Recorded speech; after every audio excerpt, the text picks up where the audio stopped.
Hi everybody, and welcome to our module on nephron physiology. Shown on the screen is a drawing of the nephron. You can find millions of these in the human kidneys, and the job of the nephron is to filter the blood and make urine that will be excreted from the body, basically to take some elements out of the blood and excrete them in the form of urine and leave others behind. And the first basic principle of how the nephron works that you need to understand is that the nephron filters a lot more stuff than it wants to excrete in the urine. So blood comes into the nephron here at the glomerulus, and lots of things, water and other solutes, are filtered that the body actually wants to hold on to. And what's then going to happen is, as those substances move through the nephron, they are going to be selectively reabsorbed. So for example, things that the body wants to hang on to, like water and sodium chloride and potassium and all these things I've shown here, will be reabsorbed. And you can imagine how this evolved. Millions of years ago, our ancestors just had a filter, and lots of things that were useful to the body went out in the urine. And then over time, the nephron evolved to selectively reabsorb the useful substances, and now we're able to pick those back up and hang on to them. The way that the nephron selectively reabsorbs solutes and other substances that are useful to the body is by transporting them from the urine side of the nephron into the interstitium or blood. There are cells that line the tubules of the nephron, and they perform this job of transporting solutes out of the urine and into the interstitium or blood. The first thing you need to understand about how this works is that these cells that line the nephron are polarized. They have one side called the apical membrane. That's the side that faces the urine or the lumen of the nephron. And they have another side called the basolateral membrane. That is the side of the cell that faces the interstitium or blood. So first let's start by talking about how a substance like sodium might be reabsorbed. And let's imagine that we have a very high concentration of sodium in the urine and a relatively low concentration of sodium inside a cell lining the tubule. If this is the case, sometimes the nephron will reabsorb a solute like this by having a protein that assists and simply grabs the sodium from the high concentration side and moves it to the low concentration side. This does not require energy because we are going from a high concentration to a low concentration. On the other hand, if we have a situation where there's a relatively lower concentration of sodium in the lumen and a relatively higher concentration inside the cell, then we can also have a transport protein that assists in this process, but that will require ATP. It will require energy because we are going against the concentration gradient.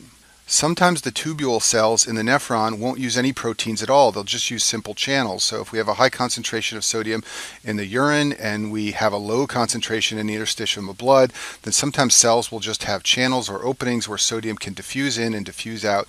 And this is another way that reabsorption of solutes can occur. And then finally, in some cases, the cell won't be involved at all, but sodium and other solutes will simply be absorbed by what's known as the paracellular route. This can happen if we've got a low concentration over here and a high concentration over here. Then solutes can just pass through the spaces between cells and be reabsorbed by the kidneys. Osmotic diffusion is another method of transport used in the nephron that is unique to water. So for example, if we have solutes dissolved in the urine side of the nephron such that we create a low osmolarity of 50 milliosms, and if we have a high osmolarity of say 1200 milliosms in the interstitium or blood side, then water can be reabsorbed by osmosis. It can simply diffuse into the cell and out of the cell, or it can be reabsorbed by the paracellular route. The idea here is that osmosis is a unique process to water, and anytime we create a difference in osmolarity between the lumen and the interstitium or blood, we can then reabsorb water by osmosis. Now let's talk about the segments of the nephron. So blood enters here in this portion of my drawing called the glomerulus. And remember what I told you before, lots of things are filtered at the glomerulus that the body does not want to lose in the urine, and these things will be reabsorbed as fluid moves along the tubule of the nephron. In addition, some segments of the nephron can secrete substances into the urine. You can basically think of the nephron as 5 different segments, each doing a different job in terms of reabsorption or secretion. The first segment is the proximal tubule, then we have the descending limb of Henle, then we have the ascending limb, then we have the distal tubule, and finally the collecting duct. And in this video, we're going to go through these segments one at a time and talk about what they do. We'll start by talking about the proximal tubule. I like to think of this section as the workhorse of the nephron. It reabsorbs more solutes than any other portion of the nephron, and we'll talk about this as we go along. First of all, this section of the nephron reabsorbs 100% of glucose and amino acids under normal circumstances. These are very useful solutes to the body. Glucose obviously is an energy source, and amino acids are important for protein synthesis. The body does not want to lose these in the urine, so any that get into the nephron through the glomerulus are going to be completely reabsorbed under the proximal tubule under normal circumstances. In addition, other solutes that are helpful to the body, things like bicarb, sodium chloride, potassium phosphate, and also water, are reabsorbed in very large amounts at the proximal tubule. 2/3 of these substances are reabsorbed. So basically, right after the filter, the glomerulus, when all these things enter into the nephron fluid, immediately 2/3 of them are reabsorbed by the proximal tubule. The engine that drives the proximal tubule is a sodium-potassium ATPase pump found in the basolateral side of cells of the proximal tubule. It's very important that you understand this. This pump makes the proximal tubule work.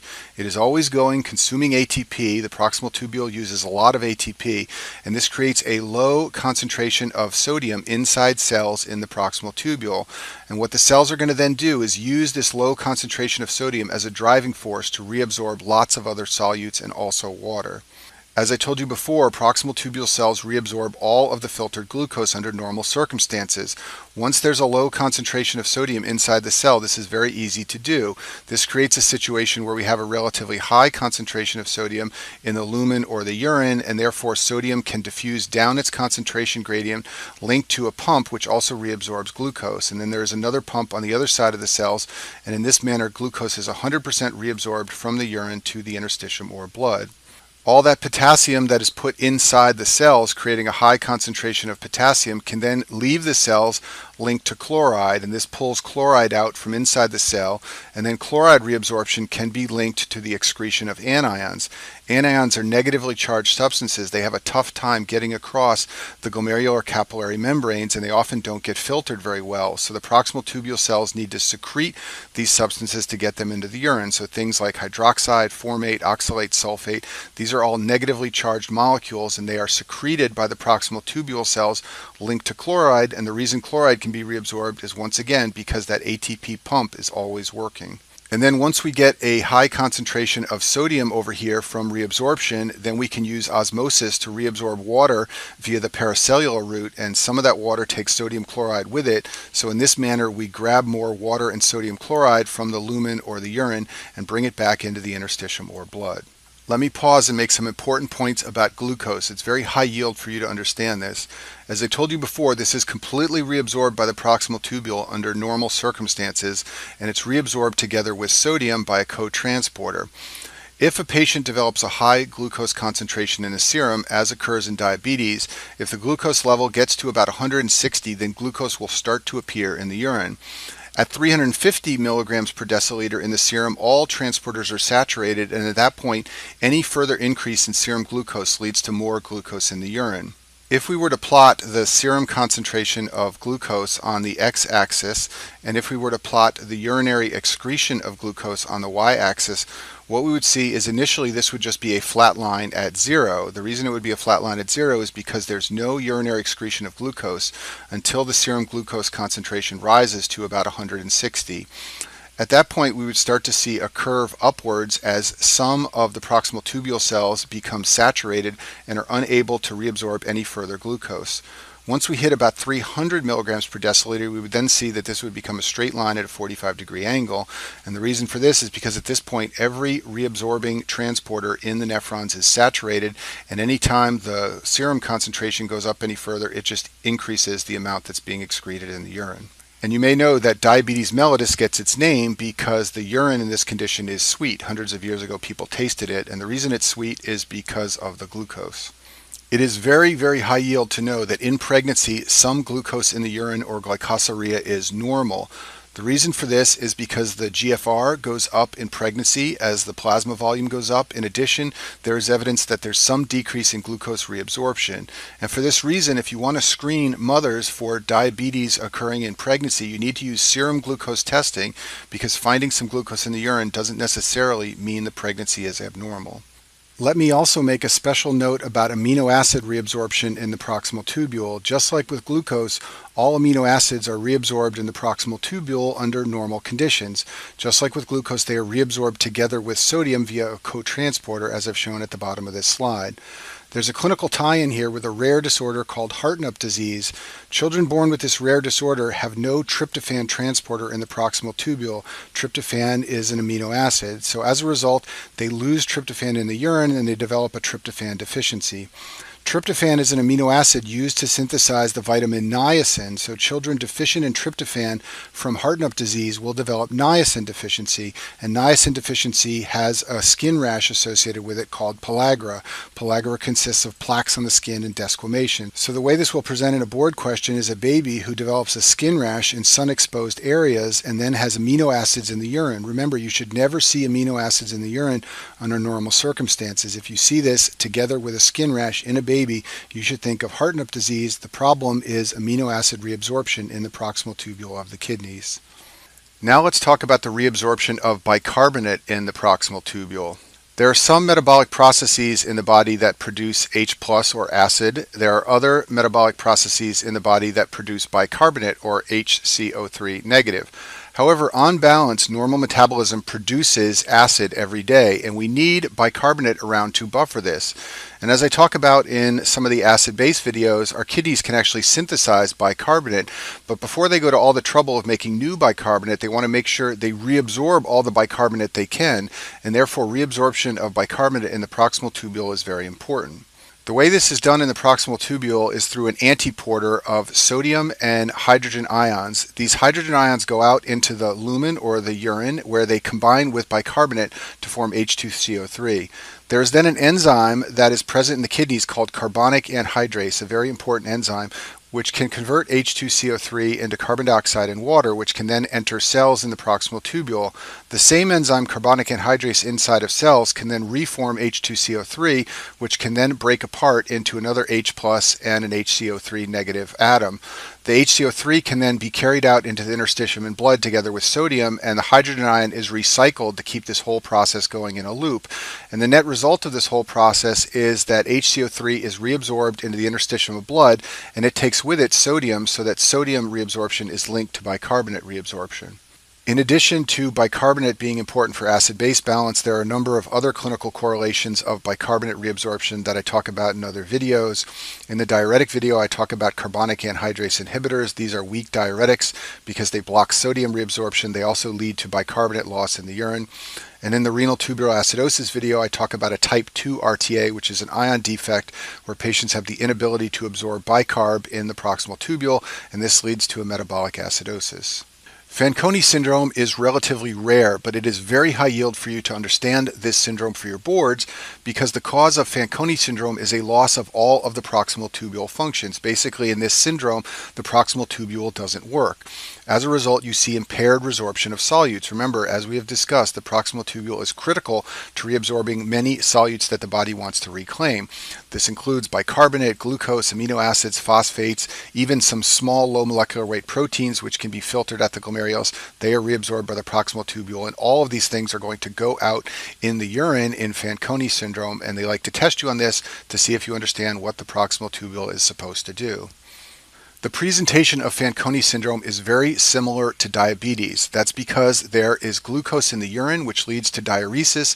This makes the patient urinate a lot, and then the patient becomes thirsty, so there will be polyuria and polydipsia. And in a board question, you will see a description of polyuria and polydipsia along with glucose in the urine, and you will say, aha, this is diabetes, but it's not. And the reason is because in Fanconi syndrome, there is a normal serum glucose. There is no hyperglycemia because insulin and glucagon and all the body systems to control glucose levels are working. You can also see a non-anion gap acidosis. This is because you're losing bicarb in the urine. There can be hypokalemia because anytime there is increased nephron flow, this leads to a loss of potassium, and we'll talk more about this later in this video. There can also be hypophosphatemia from loss of phosphate, and there can also be amino acids in the urine. And remember what I told you before, in Hartnup disease, amino acids should never be in the urine, and if you see a description of this, you should automatically think something is wrong with the proximal tubule. Fanconi syndrome can be inherited or acquired, and as I told you before, in general, it's rare. The inherited form, which presents in infancy, is associated with cystinosis. This is a very rare lysosomal storage disease where babies cannot break down cysteine and therefore it accumulates in their cells. If you look at the bottom of the screen, this is the amino acid cysteine. If you link two of these together, you get cysteine. And cysteine often links together to form this structure of cysteine, and you need to be able to break this down in your lysosomes. If you're missing an enzyme, you cannot break this down, and therefore cysteine accumulates all over the body. That's called cystinosis. And one of the first places it tends to accumulate is in proximal tubule cells. So for this reason, babies born with this rare lysosomal storage disease will present in infancy with Fanconi syndrome. Now, just an aside here, don't confuse cystinosis with cystinuria, even though the two names sound alike. Cystinuria is an isolated proximal tubule defect where patients have impaired reabsorption of cysteine. That's that molecule that is two linked amino acids together. The problem here is that cysteine will accumulate in the urine and a rare form of kidney stone called cysteine kidney stones will develop. And I talk about this in more detail in the video on kidney stones. Getting back to Fanconi syndrome, let's talk about the acquired causes. So lead poisoning is a classic acquired cause of Fanconi syndrome. Lead can poison proximal tubule cells. Multiple myeloma is also a classic cause of an acquired Fanconi syndrome. In the hematology section, I talk about multiple myeloma, but it often damages the kidneys and it can cause proximal tubule damage, which leads to the Fanconi syndrome. And then finally, there is a long list of drugs that are occasionally associated with Fanconi syndrome. I've listed all of them here. One of the classic drugs is cisplatin, which is used for chemotherapy. Another one is ifosfamide, which is an alkylating agent for chemotherapy. Fanconi syndrome has also been reported associated with these other drugs on the screen here. The next thing I'm going to do is go through this classic graph that you can find in renal physiology textbooks on the screen. It shows the changes in concentration of various solutes as fluid moves along the proximal tubule. So the distance along the proximal tubule is on the x-axis. On the y-axis is the concentration of solutes. However, they are expressed in a very unusual way. They are expressed in the ratio of the concentration of that solute in the tubule compared to plasma. So initially, all of the substances have the same concentration as plasma right after they are filtered at the glomerulus. But then as the tubular fluid moves along the proximal tubule, the concentration changes. Some of those solutes see their concentration rise relative to plasma, others see their concentrations fall. So we're going to try to explain this entire graph in the next few minutes here. The first thing we need to talk about is all the possibilities for how the concentration of solutes might change as fluid moves through the proximal tubule. So let's imagine we have a 50-50 mix of a solute represented by the red dot and water represented by the blue dot. And now let's imagine we move along the proximal tubule in the nephron and we reabsorb the solute, the red dots, at the same rate we reabsorb water, the blue dots. At the end of the proximal tubule, we will still have a 50-50 mix. There's less red and less blue, but the mixture is still 50-50. And this is what happens for sodium and chloride. They are reabsorbed at roughly the same rate as water, so even though we are reabsorbing sodium and chloride, the relative concentration doesn't change much through the proximal tubule. Now let's imagine we have a different solute also at 50-50, and as we move along the proximal tubule, we reabsorb lots of that solute, even more than we reabsorb water. This would leave us with a mix that is less than 50-50. In other words, the concentration of that solute would fall. And this is what happens for glucose and bicarb. These two solutes are actively reabsorbed by the proximal tubule. They are reabsorbed at a greater rate than water, and therefore their concentration falls along the length of the proximal tubule. Finally, let's imagine we have a third mix of 50-50 solutes and water, and we move along the proximal tubule, and let's imagine that none of the solute is reabsorbed at all. In other words, all the red dots remain, but we do lose water as that is reabsorbed in the proximal tubule. Well, now we'd be left with a mixture that has a higher concentration than 50-50, and this is what happens for inulin and creatinine. Inulin and creatinine are not reabsorbed, and therefore they sit in the proximal tubule and become more concentrated as water is pulled out. So now let's go back to this chart and see if we can make sense of it. So glucose, amino acids, and bicarb, they are actively reabsorbed by the proximal tubule, so their concentration falls relative to plasma as shown in this bottom line here. If the reabsorption of a solute were exactly equal to water, it would just be a flat line at 1.0. And you can see that chloride, urea, sodium, and potassium are relatively close to that line. They are reabsorbed at a slightly greater degree than water, but they stay pretty close to the straight 1.0 line if there were no concentration change. Inulin and creatinine follow this straight line up here at an angle because they are not reabsorbed at all. And then finally, PAH, which is para-aminohippuric acid, actually has the steepest line of all. The reason it's like this is because it is secreted by the tubule. So not only is it not reabsorbed, but the tubular cells add PAH to the urine in the lumen, and therefore its concentration rises the greatest. Now we're going to move on from the proximal tubule and talk about the next portion of the nephron, the thin descending loop of Henle. That's this section of the nephron in my drawing here. The thing you need to understand about this portion of the nephron is that it is impermeable to sodium chloride, but it can absorb water, and therefore what it does is concentrate the urine that is found in the tubule. Basically, water leaves the urine, leaving sodium chloride behind, and that makes the urine more concentrated. And the force that draws the water out of the thin descending loop of Henle is the hypertonicity of the surrounding medullary interstitium. So let's talk about that now. Here's a cross-section of a kidney, and this outer portion here is the cortex of the kidney, and that's where you find the glomeruli. However, where you find the loop of Henle is that it dives down from the glomeruli into this portion here, which is the medulla. The outer portion is called the outer medulla, the inner portion is called the inner medulla. And as the urine moves through the tubule down into that medulla, the urine becomes more concentrated, and that's because the solution bathing the nephron or surrounding the nephron in the medulla is very concentrated itself, so it draws water out of the tubule and into the nephron. This is easier to understand with a picture. So here's the glomerulus, and fluid that enters the lumen of the nephron in the glomerulus has an osmolarity of about 300 milliosms, the same as plasma.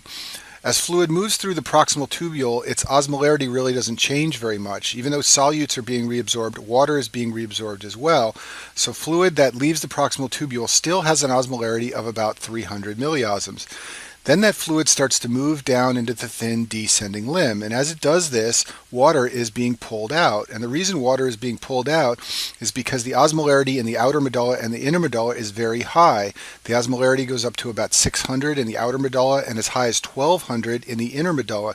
This is a powerful force for drawing water out by osmosis, and what's going to happen is the fluid in this lumen, when it gets all the way down to the bottom, is also going to have an osmolarity of 1200. The tubular fluid is very concentrated because it's now in equilibrium with the concentrated fluid surrounding the loop of Henle in the inner medulla.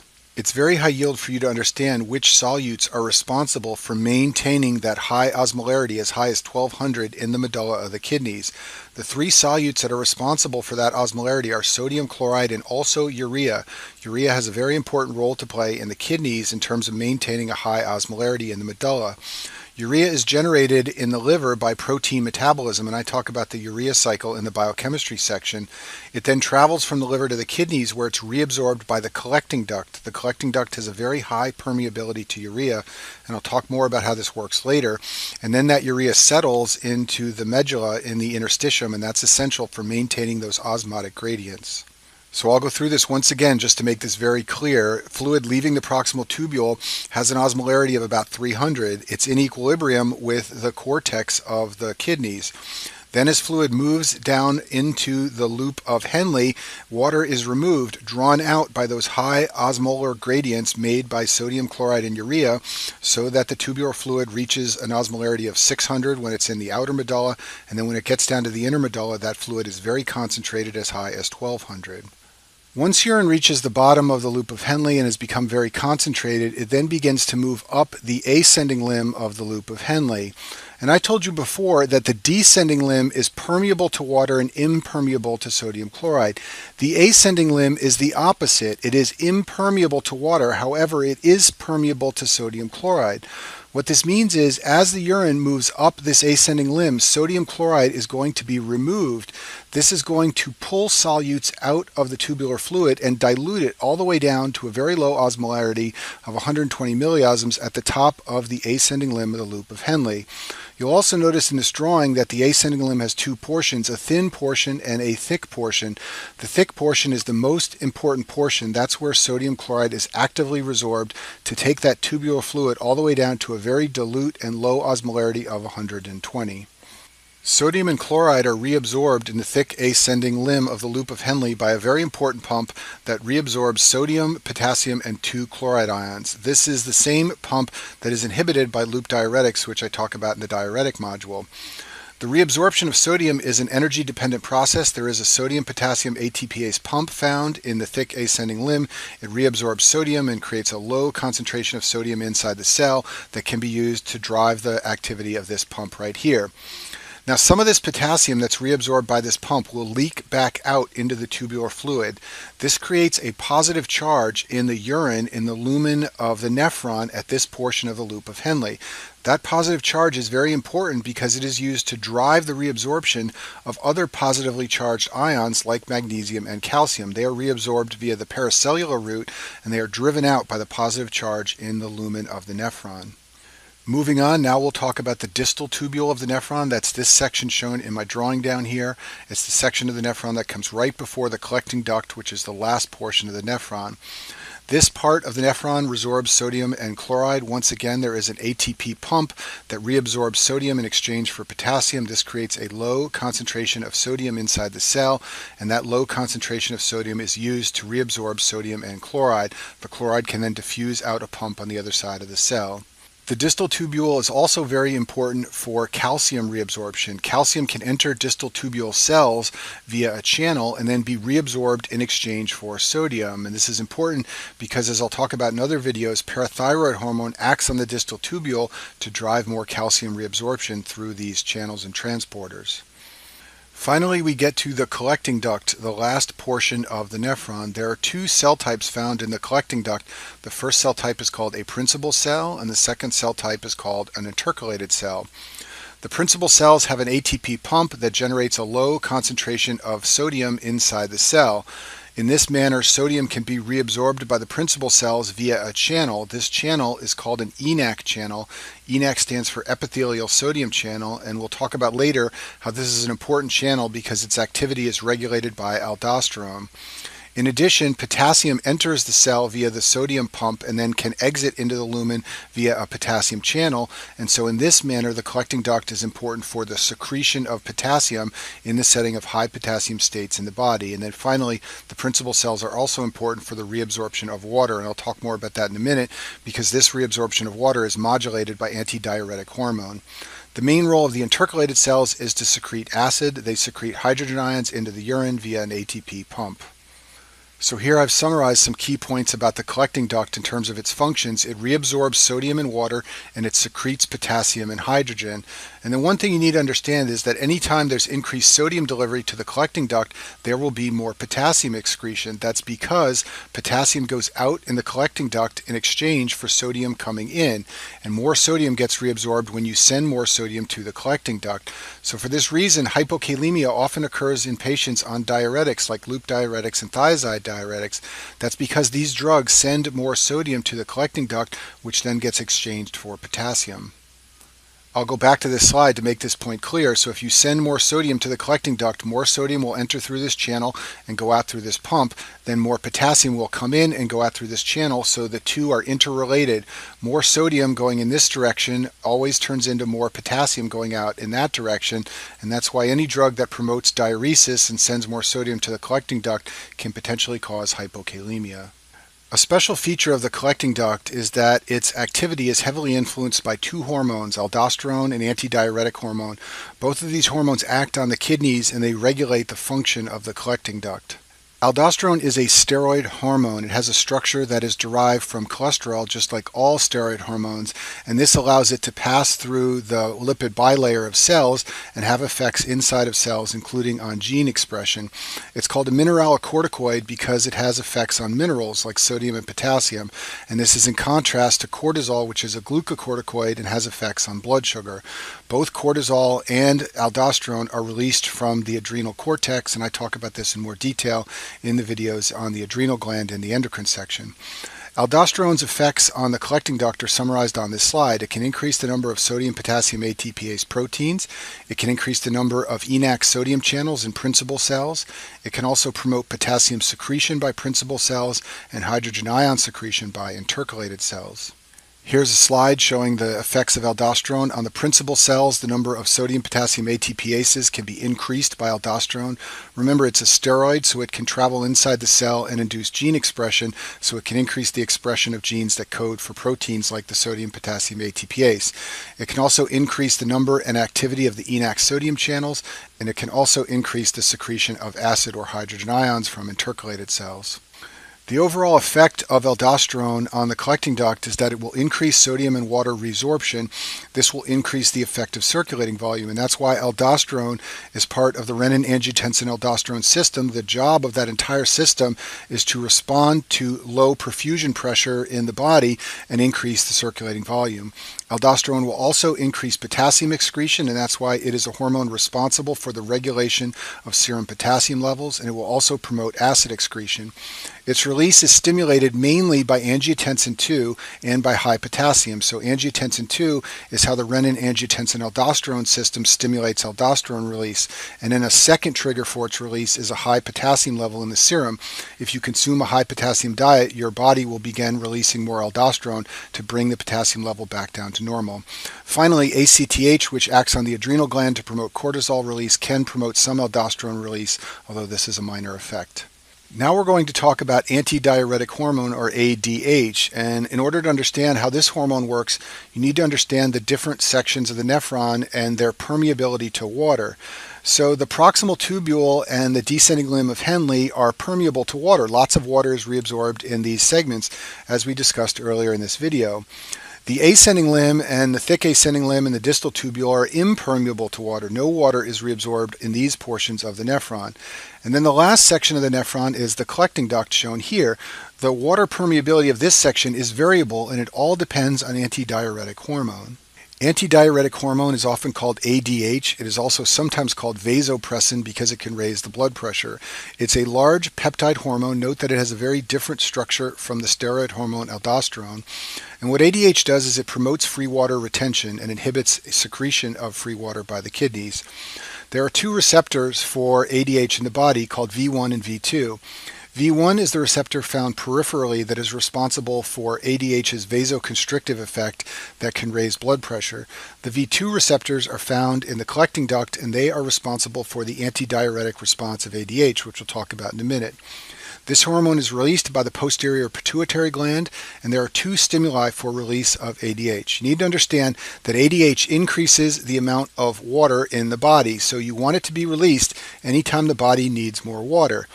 The major physiologic stimuli under normal circumstances is hyperosmolarity. So anytime the osmolarity of the serum goes up, ADH is released to dilute the osmolarity back down to normal.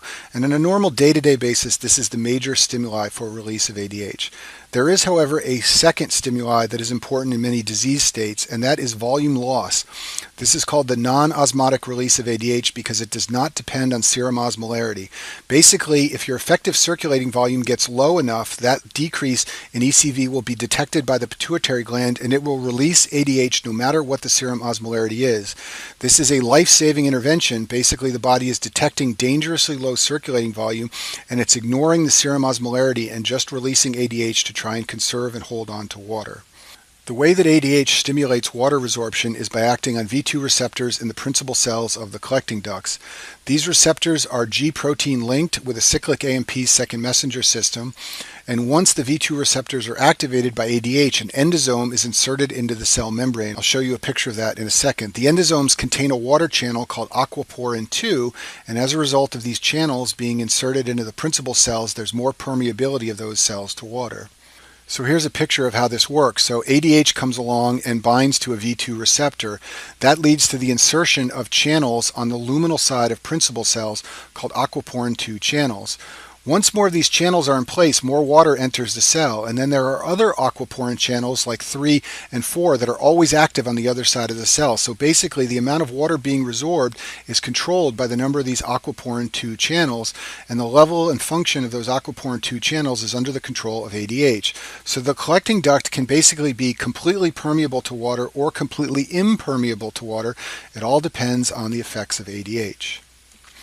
So let's imagine that you are water deprived. For example, imagine you've been walking outside on a hot day, you haven't had any water to drink, and you've been sweating profusely.